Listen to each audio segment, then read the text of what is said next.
கள்ளக்குறிச்சி கருணாபுரத்தில் 4 பேர் உயிரிழந்த விவகாரத்தில் எஸ்பி, ஆட்சியர் உள்ளிட்டோர் விசாரணை நடத்த டிஜிபி உத்தரவு பிறப்பித்திருக்கிறார். அண்மை செய்தியாக பார்க்கிறோம். கூடுதல் விவரங்களோடு செய்தியாளர் கோகுல் இணைக்கிறார். கோகுல், விவரங்கள்.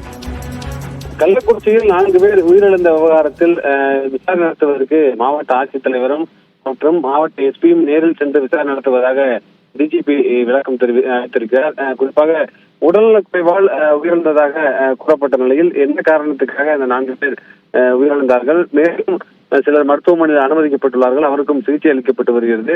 இது குறித்து நேரடியாக சம்பவ இடத்திற்கே சென்று மாவட்ட ஆட்சித்தலைவரும் அதே போல கள்ளக்குறிச்சி மாவட்ட எஸ்பியும் சம்பவ இடத்தில் விசாரணை மேற்கொண்டு வருவதாகவும், இன்னும் விசாரணைக்கு பின்னர் தான் என்ன காரணத்துக்காக இந்த உயிரிழப்பு ஏற்பட்டது என்ற முழு விவரம் தெரிய வரும் என டிஜிபி தெரிவித்திருக்கிறார்.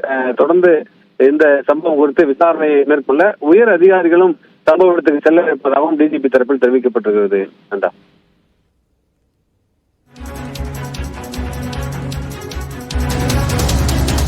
கள்ளச்சாராயம் கொடுத்ததாக கூறப்படும் 4 பேர் உயிரிழந்த விவகாரத்தில் மாவட்ட ஆட்சியரும் மாவட்ட காவல் கண்காணிப்பாளரும் விசாரணை நடத்தி வருவதாக டிஜிபி தெரிவித்திருக்கிறார். கூடுதல் விவரங்களை செய்தியாளர் கோகுல் வழங்க கேட்டும். விவரங்களுக்கு நன்றி கோகுல்.